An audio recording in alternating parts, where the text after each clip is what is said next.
LAVINSKY, how you doing, my friend? Welcome again. I went to Rob's symposium this year, and I'll tell you what, it was probably the most fantastic event in mineralogy for bringing people together in terms of learning about minerals, people giving lectures, and of course the young mineralogists club that you bring with you as well.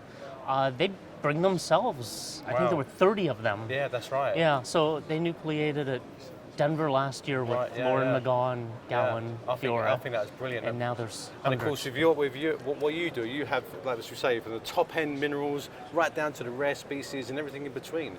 So what is Munich show Yeah, for you? You I brought a try. selection of everything. Well, I'm a sick person. I started this as a collector, and it's a disease, and so you can't just give up on the kinds of minerals that that got me into the Got you in hobby the and, hobby in the and first made me place. what I am. Yeah, I like the whole range. And I even noticed that what some people may consider a rather dull rock-forming mineral. Ouch. So yes, so as You to have a Munich, diopside, a huge diopside crystal. we're getting to the point. So what you're saying is vertical, low to high, and common to rare. Exactly, yeah. So yes, that's what I bring to Munich. I don't have enough room here. It's not like Tucson close to home for Sure. me, so we just bring a little bit of everything. Yeah. But I think in particular, this is a crowd that can appreciate things That that is are huge. really rare examples of normally ugly species. So that's a diopside from Afghanistan. That is amazing. It's been nicely prepared as well. Look, Yeah. really lovely prepared. Look at the morphology as well. It's really good to get look at the morphology of these crystals. So when I started collecting minerals, I started collecting thumbnails. Carl really? Davis. Okay, really, yeah. Carlton Davis was my mentor, and then Bill Pinch and people Oh, like that. yeah, yeah. And so one of the first things they taught me is whenever you get rock-forming minerals that are good crystals, you just buy them. Buy them. Things that are normally the components of rocks that good crystals Yeah. sit on, Yeah. if they exist on their own as a specimen-worthy piece, just always buy them. Buy them. And I still follow their advice today. That's perfect. Yeah. I love that. I love the bow tie tourmaline. Yeah. Beautiful. Well, we cheated a little bit, right? They don't grow like bow ties. Yes, I know. but this is good for people to understand. This is the modern art of mineral display. It would have been a flat plate, and it was about this big. And when I bought it, it was larger. And we as dealers have to use our eye and take Sure. risk at the labs. Yeah. So I went for that aesthetic by trimming away and actually removing a chunk of the tourmalines to give it the shape. The shape, yeah. But that's what makes the modern market is it's our ability to do it's that. artistic license Yeah. as well. So it's beautiful. I really like that. Yeah, thank you. So I'll just say it straight out. There's a lot of people who say Chinese silvers are fake, and I have seen odd-looking little silvers. I admit, but these are definitely not. This is from Hongda Mine, and you can see it's grown in and among the calcite with little balls of calcite floating in the silvers, It's so delicate, isn't it? just like Kongsberg. You see this from Kongsberg too. Yeah, yeah. But they weren't collecting these matrix pieces. The Chinese, for years, thought they were more valuable just off the matrix. So you see the pure silver. So it's really only recently that big chunks have started coming out. And actually, if you look really carefully, you can see silver embedded in the calcite in the matrix as well. Look, in the Yeah. vein itself. Right there's And a here wire as well, you can look, pick here. out. So, it's really delicate. I love the way these things it holds some of the vein rock in there as well. And those are actually calcite crystals. Crystals, yeah. Which if Very you, similar to Kongsberg Yeah. as well. They get them all over them, don't Yeah, they? but remember, initially the Chinese silvers weren't. One, because they purposefully broke them off the matrix, Broke them out. and two, because they dipped everything in acid. So if there were calcites, Dissolved away. they go away. Yeah. Yeah. That's lovely, mate. Good old friend, look, an old buddy from the old the homeland. Actually, I think it may have come from your old museum at one time. Let's see. Shock. One we exchanged back in the old days, yeah? Wow, that's really nice. That's a good one. So do you know that these fade after 100 Yeah. years? So Yeah. most people don't realize They you do. can put them out in the sunlight, and sometimes they blew back up, and it's supposed to last another 100 years. You're the first person to mention that. You've never heard that? No, I've heard of it. Oh, But yeah. when I say to people, like, they do fade, and you can actually make them go bluer. Uh-huh. You're the first person who's independently said that to me. That's really cool. I've But looked I at these things a love long these. time. They're these big Yeah. wedge-shaped crystals. So This is pristine. classic. Yeah, it's perfect. It's very meaty compared to most of them. Oh, that's Yeah. a really nice piece. No repair, no damage. That's really good for there. It's got a great luster. Yeah. So these are often mislabeled as sumab. but it's from, so far as I know, it's from Bergakos. So smithsonite, is it? It's smithsonite cast after something. Cast over. Some people label them after aragonite and claim that as proof they're Sumeb. To tell you the truth, I see them about half labeled Bergakos, half Sumeb, but I think it's Bergakos. But it's beautiful regardless. That's really intriguing, isn't it? Mm-hmm. Not after disclosite. It'd be very difficult. The shape is totally wrong. Yeah. But, yeah.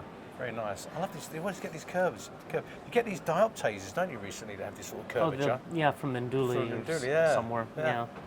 So I don't know. I don't know that we really have a satisfactory explanation to what forms these, but it doesn't matter. They're beautiful. Right. And I just noticed this is great on matrix. Phosphorus phyllite on matrix from the famous mine. Look at that. So this is from the old great. finds. Would you believe I sold this here at Munich in the late 90s? It was a cabinet piece really? at the time. Yeah, with this stuck in the middle. What's great is it shows you the paragenesis. That's right, yeah, the vein. Really see how this forms in association with the galena and the other minerals. Wow. And that colour is so indicative. I mean, once you see that colour, you think, oh, it's unique. Beautiful, unique, yeah. Love it. This is not big, but it's special. So a lot of people know that after the earthquake, was it 2008, the Sichuan mining really shut down. The tunnels are old, they're not well maintained, and you had to use dynamite, which was then forbidden that close to the Panda Preserve in an earthquake country. So the townspeople started working other vein outcrops on the same mountain. So this is actually from the new deposit. It's on the same mountain. It's more lateral to the town of Pingwu, whereas the traditional mine was a higher altitude entry. Beautiful and goshenite, it's not big, but it's the best quality I've yet seen. It's totally transparent. But it's a new tunnel. And colourless, a new tunnel, yeah? Yeah. I tell you, look at on the lepidolite it's on. It's just like silvery metallic lepidolite. That is really pretty. Was the camera getting that? And I look at the beautiful morphology as well. These tiny prisms all around the face. Don't know if you can see those, but that is really nice. So you know, everyone thinks this location is dead. Yeah. The old mine entry is more or less dead, but it's really starting to produce again. And things are just subtly different when you look at them than what was produced before. Is this the same locality where the big cassiterite came from as well? Yes, cassiterite, scheelites. Scheelites, yeah. The scheelites from this new entry are also different. They're more elongated and they're less gemmy. Okay, right. More reddish. Yeah. Lovely, thank you. So everyone's familiar with all the talk of the show is the pink fluorites coming out of China. Who has them? They will turn up at Tucson.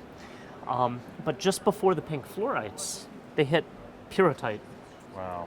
So this is from the mine number 5. And it's on fluorite. Yeah. Everyone confuses Huanggang as being one mine. It's actually 6 different mines. So it's like in the old days when we finally found out Downagorsk was, I don't know how many different mines, right? Suite of mines. Well, then it makes sense why you have all this random stuff in one place. Huanggang is also 6 different mines. So this was mine number 5, and they tend to run in shifts depending on the needs and the opportunity. So these pyrrhotites very, very quietly came out between the summer and now, and I think they're among the world's best when you look at the quality. On purple fluorite. Are they twinned at all, do you know, or something? I don't know. Something weird. Yeah, it's really, I love the way they're grown. Look at that. These lovely steps on the surface.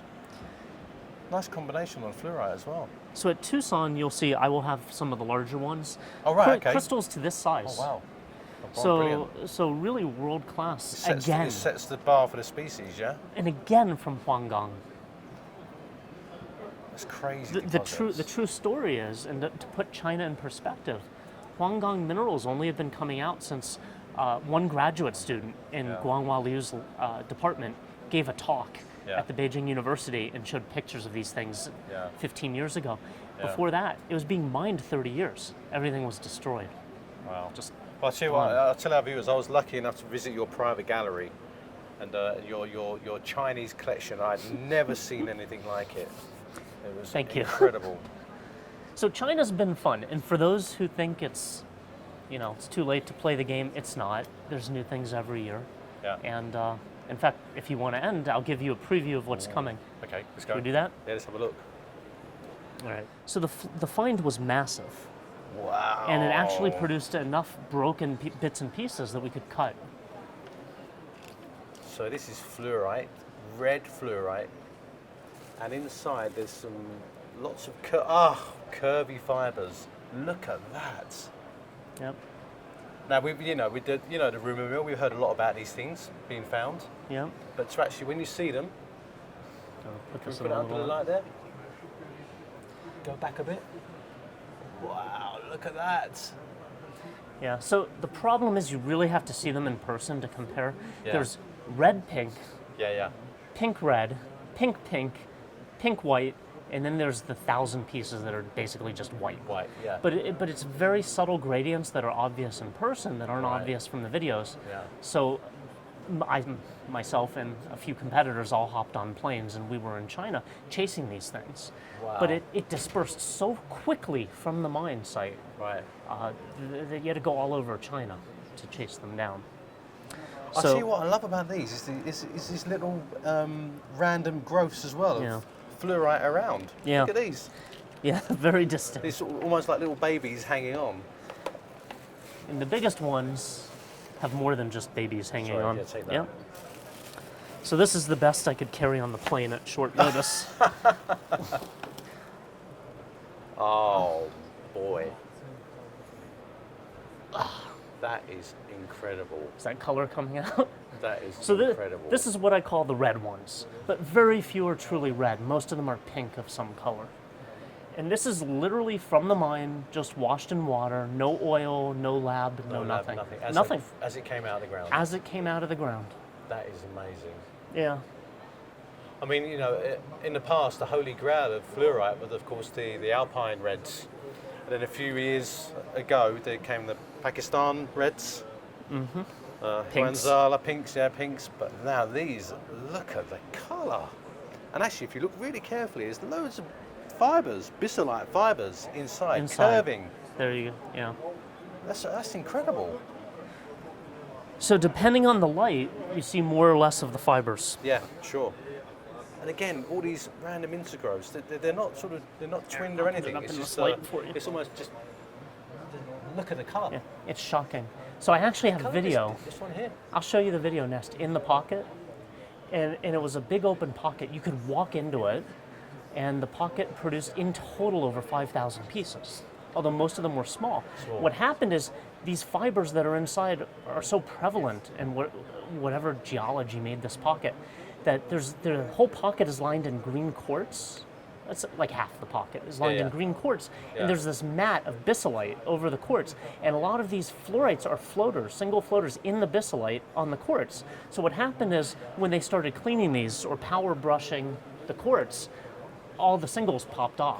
They fell So off. the reason you have thousands of loose singles So you got all these single floatings, Yeah. almost floaters. in large part is because they popped It's like off this of one here, this nest.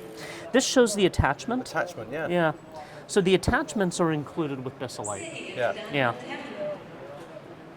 That is, So this is what will come at Tucson. In my lifetime, I've seen something like this twice. China Stibnites, yeah. 2003, and this. And now this. Yeah. And it was like the Wild West in China. But I tell you what, it's fantastic to get a first look Yeah. before, and so in Tucson we can really look forward to seeing some In of these Tucson, prepared we will have them. presented. Yeah. Superb. And I love the fact you got gems as well. Thank you. You know, there's obviously a lot of broken material and rough material, and this is great that you can cut these Which, gems. and this is the Really thing. Normally, that's thrown away. Yeah, absolutely. Because of the growing market, we've been Yeah. able to teach them to keep it. Yeah. And okay, it's soft material, but it's new material for designers to work with and to present. Mm-hmm. And actually, they got really good luster. Good cut. Great colour. Yeah. And I suppose you can tell, because when you look inside them, you can see these very fine bissolite fibres, but they're all curvy. So if you see one of these, it will hark back to this locality. Yeah. Yeah. Detective gemology. Brilliant. So something new every year. Something new. That is superb. Well, thanks so much, Rob. Yeah. As always, Thanks. a real pleasure. Look forward to seeing you in Tucson. All right. Brilliant. Thank you.